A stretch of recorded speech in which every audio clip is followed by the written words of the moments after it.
شہادت کی وجہ سے اس مہینے کو جو ہے منحوس یا غم کا مہینہ سمجھنا انتہائی درجے کی جہالت ہے۔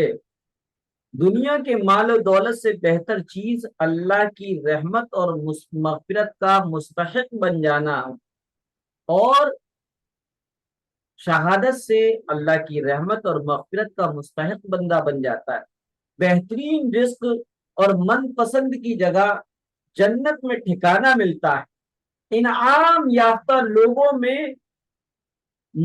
مرتبہ مرتبہ جو ہے، ہم جو ہے انعام یافتہ لوگ کون کون سے ہیں؟ ہم جو سورہ فاتحہ پڑھتے ہیں نا، صراط الذین انعمت علیہم، اے اللہ ہمیں ان لوگوں کا راستہ دکھا جن پر تو نے انعام کیا ہے۔ انعام یافتہ چار لوگ ہیں: انبیاء، صدیقین، شہداء اور صالحین، یہ چار لوگ ہیں۔ تو شہید کا جو مرتبہ ہے وہ تو انبیاء صدیقین کیا ہے، اہم درجے پر ہے۔ انبیاء اور صدیقین کے ساتھ شہید کے اسی طریقے سے ایک فضیلت آئی ہے کہ شہید کا پہلا قطرہ جو ہے زمین پر گرتا ہے تو اس کی بخشش کر دی جاتی ہے، جنت میں اس کا مقام اس کو دکھا دیا جاتا ہے، قیامت کے دن اس کو راحت سے امن دے دیا جاتا ہے، اس کے سر ایک وقار کا، عزت کا کرون اور تاج رکھا جاتا ہے جس کا اس ہوتی اور جو ہے یاقوت تمام دنیا کے تمام چیزوں سے اور تمام ہیرے جواہرات سے بہتر ہوتا ہے۔ 72 حور عین سے اس کی شادی کر دی جاتی ہے۔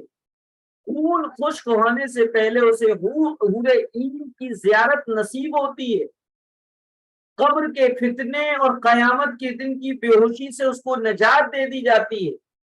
ان کی روحیں ہرے پرندوں کی میں داخل کر دی جاتی ہیں، وہ جنت کے نہروں پر اترتے ہیں، وہاں کے پھل فروٹ کھاتے ہیں، عرش کے سائے کے نیچے سونے کے کیا ہے فانوس لٹکے ہوئے ہوتے ہیں، سونے کی قندیلوں پر بیٹھے رہتے ہیں، فرشتوں کا سایہ ہوتا ہے، ان کے لیے جنت کی ضمانت ہے، اور اس میں سب سے پہلے داخل ہونے والوں میں سے وہ شہید ہو جاتا ہے۔ اپنے گھروں میں شہید اپنے گھر والے اور خاندان والوں میں سے 70 لوگوں کی شفاعت کا حق رکھتا ہے۔ یہ سب جو ہے صحیح احادیث سے ثابت ہے۔ تو یہ جو لوگ سمجھتے ہیں کہ واقعہ کربلا ہوا اور شہادت حسین ہوئی اس لیے یہ مہینہ غم کا ہے، یہ مہینہ نحوست کا ہے، یہ نادانی ہے، یہ کیا ہے کم علمی کی بات ہے۔ لہذا اس مہینے کو غم کا مہینہ نہ سمجھا جائے، بلکہ اس مہینے میں تو حضرت خدیجہ رضی اللہ تعالی عنہا اور پیارے آقا حضرت محمد صلی اللہ علیہ وسلم کا نکاح ہوا، اور اسی طریقے سے ایک روایت میں آتا ہے کہ حضرت فاطمہ اور حضرت علی رضی اللہ تعالی عنہ کا نکاح بھی اسی محرم کے مہینے میں ہوا ہے۔ لہذا ہم کیسے اس مہینے کو منحوس کہہ سکتے ہیں، اور کیسے اس مہینے کو ہم غم کا مہینہ سمجھ سکتے ہیں، اور جو ہے جبکہ اس مہینے کو اللہ کا مہینہ کہا گیا۔ لہذا بہت سی نئی نویلی ہماری وہ دلہن بہنیں، ان کو سسرال سے اس بات پر مجبور کیا جاتا ہے کہ وہ میکے میں جائیں، کیونکہ یہ غم کا مہینہ ہے، غم کا چاند ہے، غم کا چاند سسرال کا نہیں ہوتا، میکے کا ہوتا ہے۔ یہ تو جو ہے جہالت ہے، توہم پرستی ہے، اس سے اپنے آپ کو بچائیں، دوسروں کو اس سے آگاہ کریں۔ یہ تو جو ہے کلاس تھی، اب آپ کی کلاس ختم ہو گئی۔ اب آپ کو کچھ اگر پوچھنا ہے تو پوچھ سکتے ہیں۔ السلام علیکم جی مفتی صاحب، تباہم پرستی کیسے کہتے ہیں؟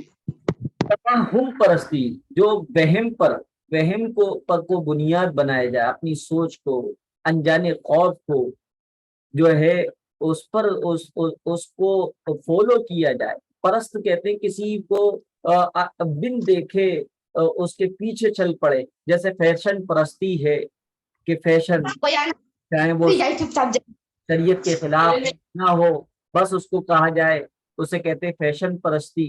اسی طرح توہم پرستی, محض انجانے اندیشے, خوف, وہم اور ڈاؤٹ کی بنیاد پر اسی کو عمل کیا جائے اور اسی کو سب کچھ سمجھا جائے, اسے توہم پرستی کہتے ہیں.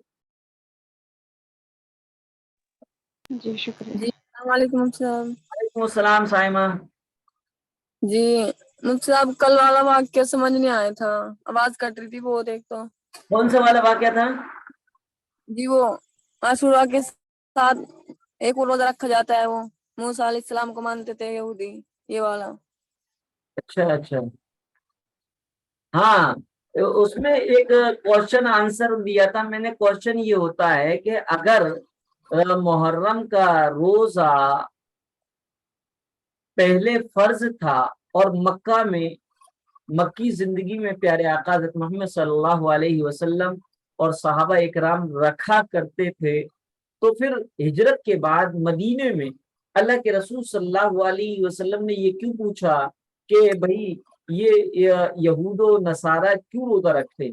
انہوں نے کہا کہ ہم عاشورہ کے دن, یعنی یہودیوں نے, مدینے کے یہودی, مدینے کے عیسائیوں نے یہ کہا کہ ہم جو عاشورہ کے دن کا روزہ جو رکھتے ہیں وہ اس لیے رکھتے ہیں کہ عاشورہ کا دن ہمارے لیے بڑی خوشی کا دن, عید کا دن, کیونکہ ہمارے پوروجوں کو, ہمارے باپ داداؤں کو موسیٰ علیہ السلام کے ساتھ اللہ تعالی نے فرعون اور اس کی فوج اور اس کے لشکر سے بچایا تھا, اور فرعون اور اس کا لشکر غرق آب ہو گیا. اس کے شکرانے کے طور پہ ہم 10ویں محرم کا روزہ رکھتے ہیں. تو اللہ کے رسول نے فرمایا کہ ہم جو ہیں زیادہ مستحق ہیں موسیٰ علیہ السلام سے محبت کے, لہذا ہم بھی روزہ رکھیں گے, لیکن ہم ان کی کاپی سے بچنے کے لیے ایک دن کا روزہ اور رکھیں گے, یا تو اس کے ساتھ 9 کا ملائیں گے یا 11 کا ملائیں گے. یہ واقعہ تھا. جی کیا یہودی موسیٰ علیہ السلام کو خدا مانتے تھے؟ نہیں نہیں, یہودی عزیر علیہ السلام کو اللہ کا بیٹا مانتے. یہودی بھی شرک میں مبتلا ہوگا, کیونکہ عزیر علیہ السلام جن کو اللہ تعالیٰ نے انہوں نے یہ کہا تھا کیف تحیی الموتى, اللہ تو مردوں کو کیسے زندہ کرے گا, تو اللہ تعالیٰ نے ان پر موت کو مسلط کر دیا, وہ 100 سال تک مرے گئے. لہذا پھر 100 سال کے بعد وہ اٹھے اور ان سے پوچھا کیا ہوا. ان کا پورا واقعہ آیا ہے قرآن شریف میں, آیا ہے دوسرے یا تیسرے ہیں. تو عزیر علیہ السلام کو وہ اللہ کا بیٹا سمجھتے ہیں یہودی. عیسائی عیسیٰ علیہ السلام کو اللہ کا بیٹا سمجھتے ہیں. جی جی جی ایک اور تھا, وہ جب حضور پاک صلی اللہ علیہ وسلم کے وفات کا ٹائم تھا تو حسن حسین اللہ کتنے بڑے تھے, کتنے سال کے تھے؟ میں نے بتایا تھا حضرت حسن بڑے تھے, 7 سال کے تھے. حضرت حسین کی عمر 6 سال کی. اچھا جی, آواز نہیں آ رہی تھی. جزاک اللہ خیر. اچھا ماشاء اللہ. تسنیم فاطمہ. السلام علیکم. السلام وعلیکم علیکم ورحمۃ اللہ وبرکاتہ. تو ابھی آپ نے یہودی قوم کا ذکر کیا, تو ایک سوال میرے ذہن میں تھا پہلے, مطلب لیکن میں بھول گئی.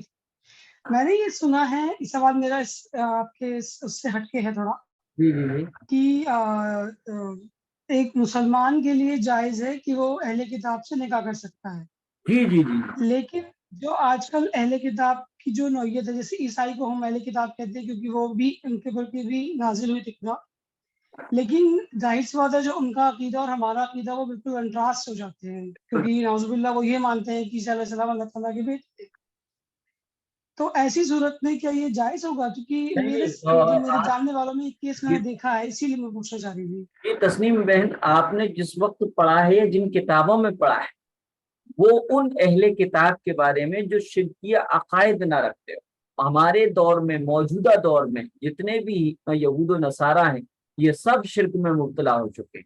یہی وجہ ہے کہ بعض علماء نے یہ تک کہہ دیا ہے کہ اگر کوئی 10ویں محرم کا روزہ رکھے, اس کے ساتھ 9-10 کا نہ ملائے, تو یہ مکروہ بھی نہیں ہے، کیونکہ اس وقت یہود و نصارہ نہ اپنے دین پر ہے ہی نہیں، لہذا ان سے مشابہت ہی نہیں ہوگی، کاپی ہی نہیں ہوگی۔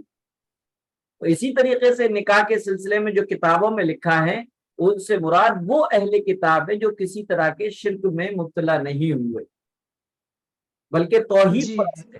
اگر کوئی اہل کتاب، اور موجودہ دور میں جو بھی اہل کتاب ہے، کرسچن ہوں یا کچھ بھی ہوں، وہ توحید پرست رہے نہیں، ان کے ہاں شرک آ چکا ہے، اس لیے ان سے نکاح کسی بھی صورت میں جائز نہیں، نہ ان کا ہاتھ کا ذبح کیا ہوا جانور حلال۔ جی جزاک اللہ، بہت شکریہ، السلام علیکم۔ جی اور کچھ پوچھنا ہے کسی کو؟ سر ابھی آپ نے بتایا تھا کہ 4 لوگ انعامات والے ہیں، شہید، صدیقین، شہداء، چوتھا کیا بتایا تھا آپ نے؟ صالحین، جی صالح کے معنی نیک، اللہ سے ڈرنے والے، اسی کی جمع ہے صالحین۔ جی اور کچھ؟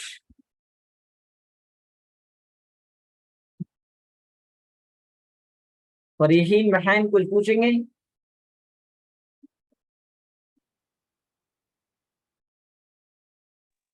السلام علیکم مفتی صاحب۔ وعلیکم السلام۔ جی ابھی نہیں کچھ پوچھنا ہے۔ جی جی ابھی نہیں کچھ پوچھنا ہے۔